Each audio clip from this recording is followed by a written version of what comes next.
darles la bienvenida a este espacio, después lo procesamos. Es un proyecto entre amigas, entre psicóloga y estudiante de psicología, donde queremos traer a colación algunos cuestionamientos de nuestra cotidianidad, de cosas que van surgiendo en la diaria y que las dejamos justamente para después. Exacto, bueno, bienvenidas, bienvenidos. Bueno, somos Maggie y Camila, Cami.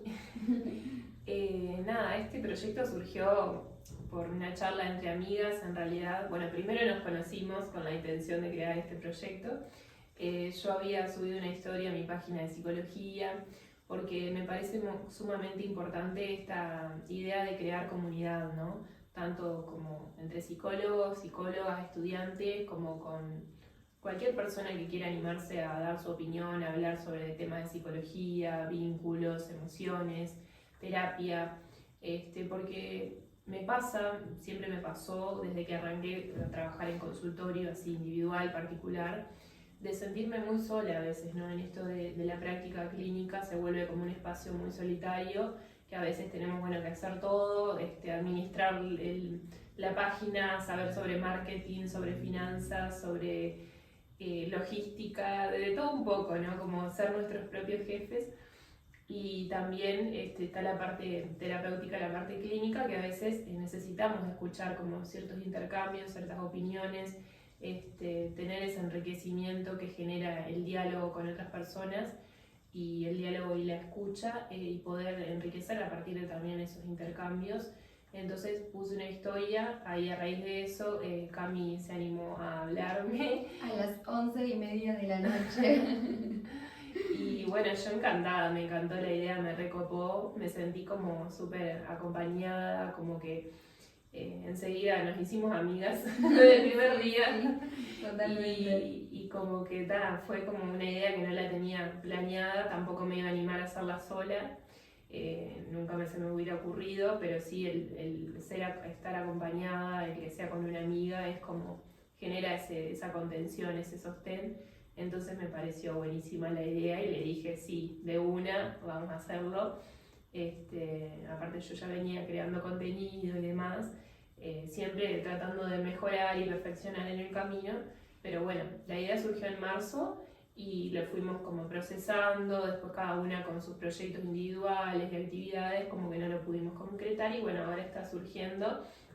Y bueno, surgió el nombre después lo procesamos. Bueno, siempre solemos dejar las emociones o lo que nos pasa como a un costado y decir, bueno, esto después veo qué hago, o está todo bien, no es para tanto. Siempre evadiendo nuestras emociones y lo que nos pasa y postergando la terapia, que me ha pasado a mí, le ha pasado a Cami, le ha pasado a mucha gente, a ustedes seguramente también les esté pasando. Entonces el poder compartir este espacio que sea como de nutritivo, enriquecedor, de reflexión, de intercambio, De crítica. de crítica también, de cuestionamiento. Todo aquello que a veces por ahí sentimos que nos puede desestabilizar, en definitiva, lo solemos postergar también de alguna manera, ¿no? Y más en este momento en que estamos todos muy automatizados, todo tiene que ser ya, todo tiene que tener un resultado inmediato. Entendemos también que acceder a un psicólogo es bastante costoso hoy en día y que también los sistemas de salud están muy saturados. Entonces, también no queremos como que se interprete el mensaje, bueno, si estás mal anda a un psicólogo, ¿no? Pero sí es importante a veces tener una red de contención apropiada con el que uno pueda sentarse y hablar, porque muchas veces pasan cosas que la vida te atraviesa, ¿no? Y que no le da como tiempo a tu cerebro para procesar, para sentirse bien. Y estamos en un momento en el cual asociamos mucho este concepto de funcionalidad, de productividad con estar bien, y muchas veces hacemos cosas para evadir lo mal que estamos incluso, y eso también es importante en la sociedad que estamos hoy, de tomarnos un momento, aunque quizás no podamos acceder a un terapeuta, pero sí poder escuchar este espacio o escuchar otros más que te puedan dar como un minuto de bajar un poco la pelota y decir, ¿cómo me estoy sintiendo hoy? O sea, obviamente que hay procesos y hay cambios de vida que no surgen de un día para el otro, ¿no? Pero sí de qué forma uno puede ir por ahí adquiriendo herramientas para hacer su vida un poco más llevadera Y por eso también nosotras queríamos cuestionar por ahí, no los principios estoicos como tales, pero sí esta idea del falso positivismo. Eso es algo que a mí particularmente me enoja mucho, sinceramente. Que justamente todo el tiempo tenemos que estar bien y no validar la tristeza, el enojo, que muchas veces, bueno, ni que hablar esta idea de que tenemos que sanar y perdonar, y justamente Maggie también es terapeuta holística y nos puede dar su perspectiva acerca de, bueno, ¿cuál es el límite? Perdonar. Esta idea del perdón también como que con la idea de vibrar alto, con la idea de que no me puedo permitir estar mal porque si estoy mal estoy vibrando bajo y por lo tanto se cierra mi canal de abundancia. Bueno, yo además de ser psicóloga soy también terapeuta holística, me he formado en algunas herramientas espirituales como los registros, la bio, he hecho constelaciones y algunas que otras más. Pero también soy de la idea de cuestionar un montón lo que es la espiritualidad y esta falsa espiritualidad o a veces que se construye desde el ego también, porque nos impone como esta idea de, bueno, si estás mal es porque estás vibrando bajo, y yo a una persona, a un paciente que viene con una depresión muy aguda, muy grave, no le puedo decir, vos estás mal porque estás vibrando bajo, o porque querés estar mal, o porque no estás valorando lo que tenés, o porque o esta frase de no estás deprimido, estás distraído. Es muy fuerte. O hacerlo sentir culpable porque, bueno, estás así porque tenés heridas que sanar. Yo no le puedo decir a una persona que viene a consultar por un tema de depresión o de intento de autoeliminación o de ideas suicidas, decirle eso es como sumamente revictimizar o caer, generar más dolor incluso en la persona. Entonces, como cuestionar estas ideas de en qué momento utilizamos esa frase y con mucho cuidado, ¿no? Y no siempre es que tenemos que estar sanando o estamos vibrando bajo cuando estamos mal. A veces simplemente, bueno, tenemos un día triste, un día que no está tan bueno, estamos más irritables, estamos de mal humor o lo que sea. Y no siempre es porque tenemos heridas o porque necesitamos sanar o porque tenemos que ver algo de nosotros o porque lo que nos molesta del otro es porque es algo de nosotros que no estamos viendo, porque caemos a veces, eso nos genera también mucha ansiedad de estar analizando todo el tiempo, de que tenemos que sanar todo el tiempo, tampoco, no es esa idea. Es sí sumamente importante acudir a los espacios de terapia, animarse a tratar de estar mejor, de mejorar hábitos, mejorar formas de pensar, ser más conscientes de nuestras formas de sentir, ver qué cosas nos afectan, qué cosas nos generan angustia, tristeza, miedos, adquirir herramientas para manejarlas de otra forma, pero no siempre quiere decir que tengamos que estar sanando, y a veces cae también esta idea de, bueno, sí, muchas de las cuestiones que nos pasan tienen que ver con nuestra infancia, con nuestra adolescencia, con nuestras vivencias tempranas, o de la relación con nuestros padres o dinámicas familiares.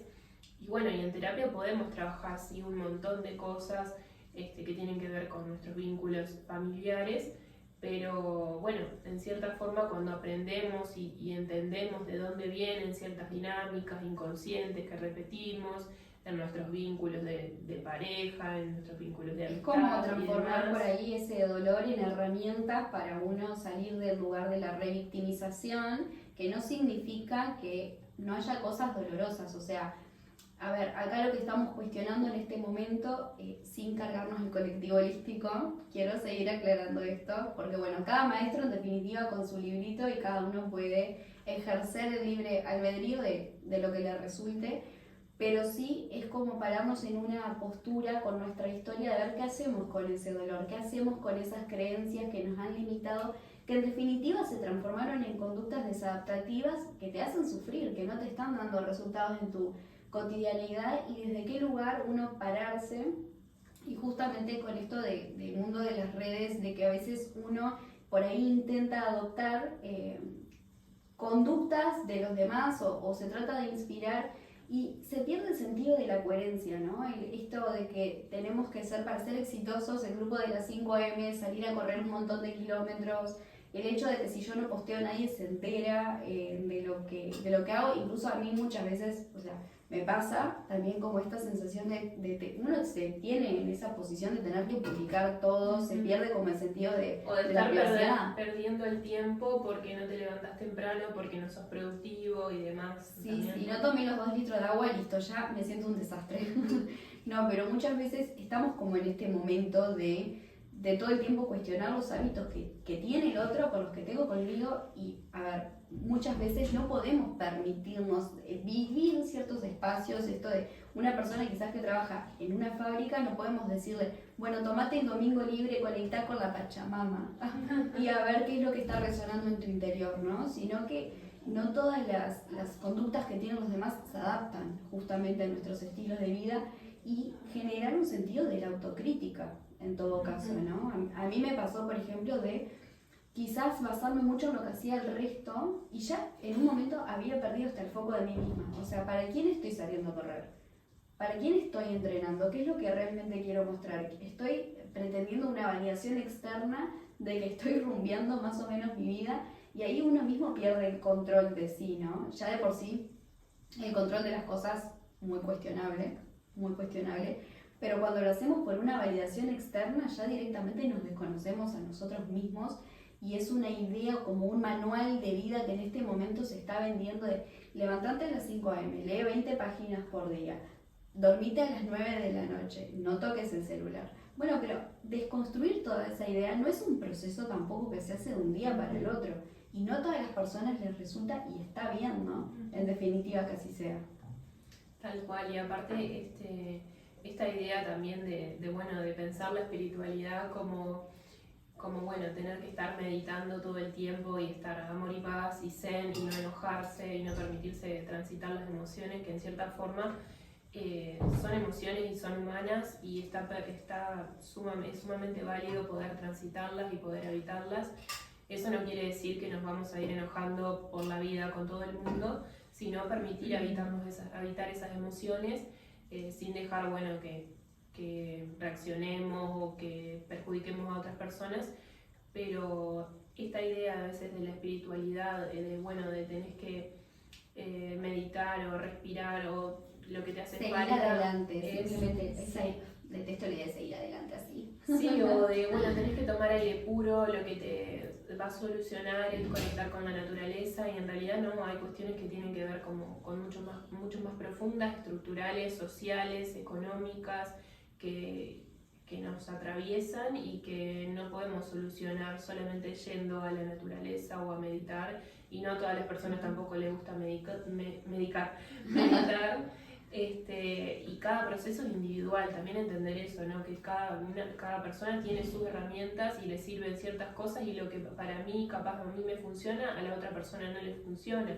Entonces también lo que yo trabajo mucho en la terapia es que sea como muy personalizada, muy enfocada y contextualizada en lo que trae la persona y en las herramientas que tiene y en los recursos que a esa persona le sirve. Por ahí lo que a uno le funciona, a otro no. Entonces cada y eso trae es muchas discusiones, ¿no? Porque, por ejemplo, a mí me sucedía mucho de tener la creencia de que cosas que a mí me funcionaban, ¿por qué no les iba a funcionar al resto?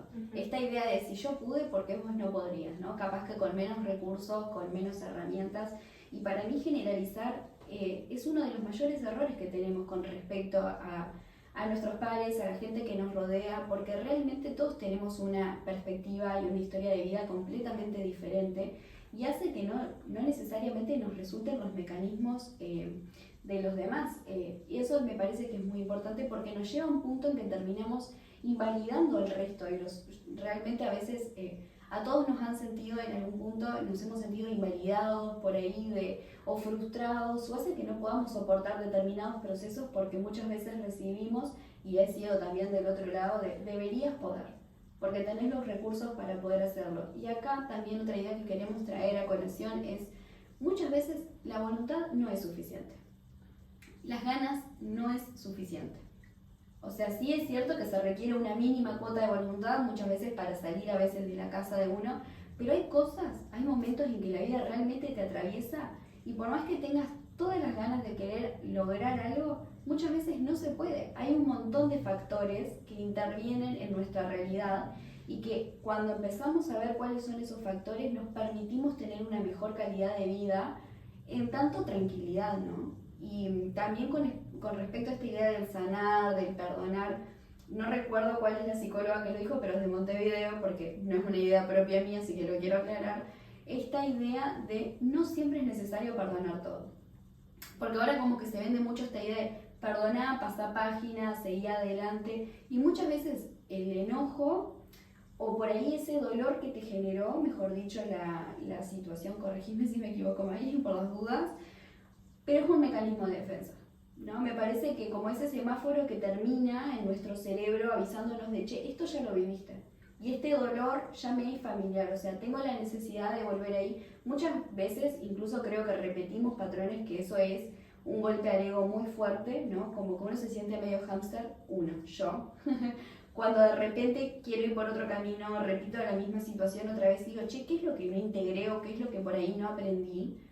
Pero muchas veces ese dolor, que muchas veces ni siquiera es con respecto a la persona, ¿no? Sino como a la situación o al cambio que repercutió en uno. Uno mismo se desconoce en ese dolor, pero en definitiva es un mecanismo de defensa de, che, no tengo que volver acá. Y me parece que eso es importante también, como traerlo a colación de, no todo se perdona y está bien. Sí, y también otra cosa que quería traer es como esto de que hayas sanado o que hayas visto o reconocido ciertas cosas o hecho terapia no te quita de que te puedas encontrar de nuevo con las mismas situaciones o que puedas encontrarte de nuevo en la misma situación y decir otra vez lo mismo. El tema es cómo accionás en ese momento. Si seguís por ese camino que sabes que no es por ahí o decís, no, yo ya sé que esto no me hace bien, voy a ir por el otro camino que sí.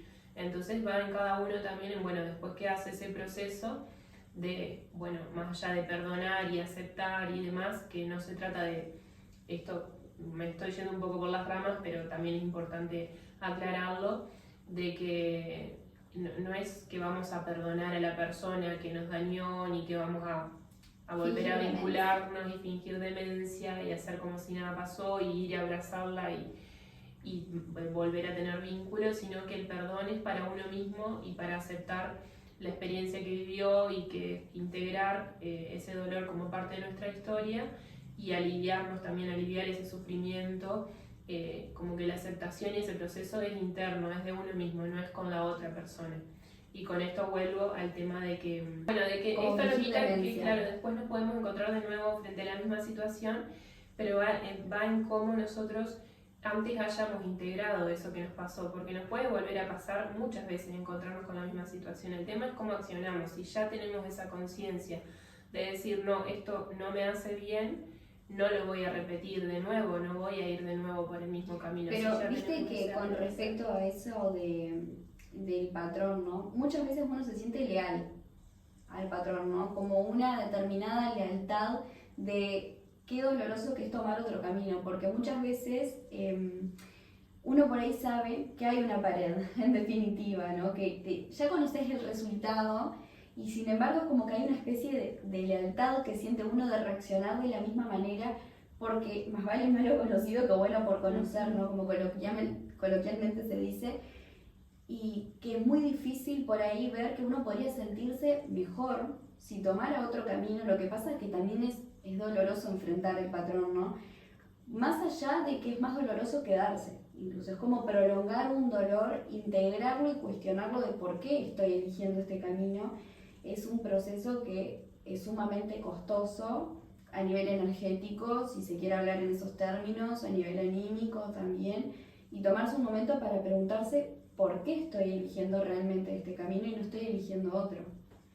Sí, exactamente, y creo que es también un poco porque el inconsciente como que nos trae de vuelta a lo conocido, a lo que tenemos como naturalizado, a lo que nos es familiar por cierta parte de nuestra historia, dinámicas familiares que ya traemos, de experiencias tempranas y demás. Entonces como que volvemos a ese plano inconsciente, por eso se trata de, el proceso terapéutico es como esto, ¿no? Es muy desafiante y es muy doloroso, no es todo color de rosas enfrentarse al dolor, porque bueno, implica ver cosas nuestras que por ahí no están tan buenas y que por ahí empezamos a ver cuestiones en nuestros vínculos que antes no nos cuestionábamos o no nos preguntábamos, y empezamos a ver que hay cosas que no están tan buenas y que bueno, a veces hay que poner ciertos límites o alejarse de ciertas personas y demás. Entonces como que el proceso terapéutico tampoco es color de rosas, ¿no? Es también encontrarse con esas partes que duelen y empezar a actuar de otra forma para que tenga su resultado también. Empezar a actuar de otra forma en la vida cotidiana, en la vida real, llevar todo, porque el proceso empieza después que la persona sale del consultorio. Acá lo hablamos, lo trabajamos, cuestionamos, escuchamos, pero después el proceso lo hace la persona cuando sale del consultorio y empieza a llevar a la práctica todo lo aprendido y lo hablado en terapia también, que es muy difícil, es un proceso bastante, como decía Cami, que lleva su... No es un proceso lineal, ¿no? No es lineal tampoco y no es fácil, es muy desafiante también ser consciente, y es cuestión de tener todos los días esa conciencia y esa presencia de, bueno, esto no me hace bien, no lo tengo que hacer.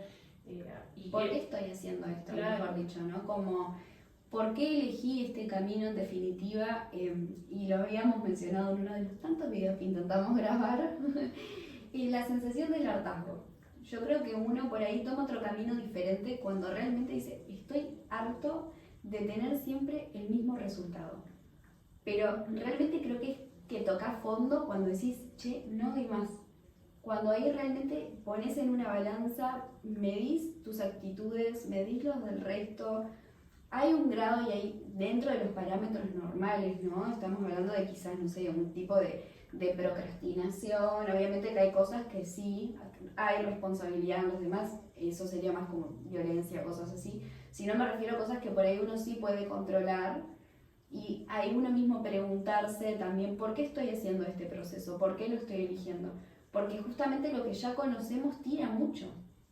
Tira mucho agotar, por ejemplo, un día cansador en una copa de vino, en 2 copas de vino, en 3 cigarros, 4 cigarros. Es muy fácil volver a recaer en eso. Ese es un proceso también muy difícil de decir, bueno, ¿realmente esto me está dando algún tipo de resultado que yo pueda sostener incluso en el tiempo, o estoy adormeciendo?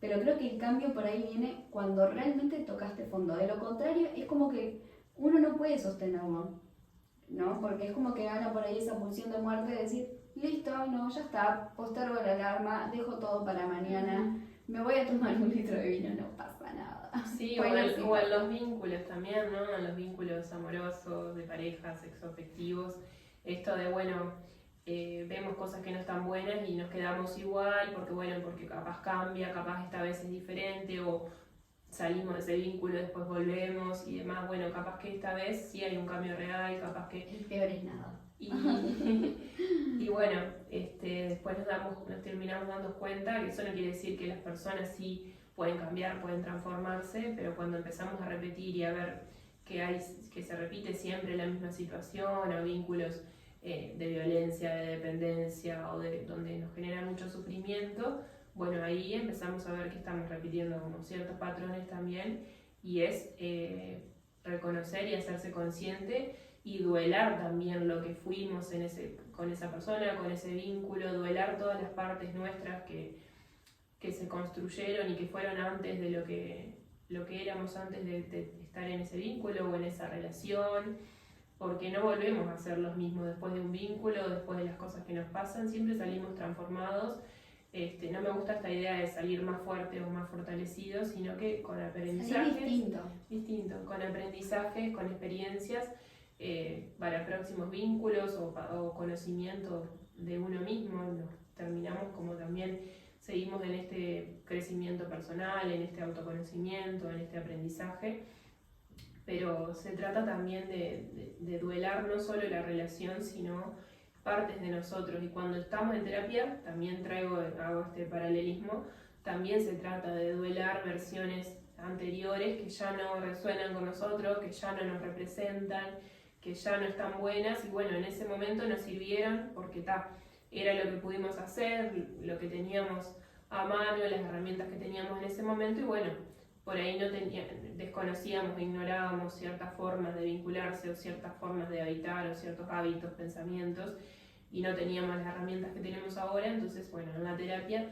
empezamos a duelar esas versiones que ya de nosotros que ya quedaron en un pasado, que ya no nos representan tan bien. Y que por ahí los patrones también son como un constructo de muchos factores, ¿no? De condiciones sociales, de creencias que traemos de nuestras casas, de la educación que hemos recibido y a la cual también hemos podido acceder, porque obviamente no es lo mismo quizás un entorno más complicado, más violento.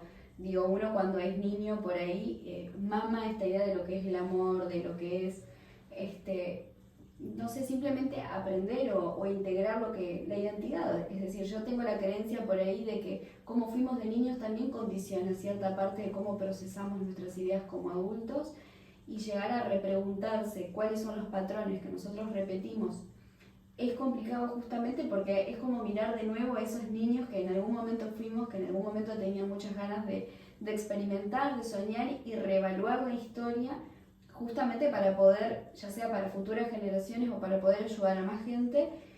Reevaluarse es ciertamente muy doloroso. Ese mate es tuyo. Bueno. Recapitulando. Me das un mate porque tengo la garganta seca de tanto hablar. Ay, no, por favor.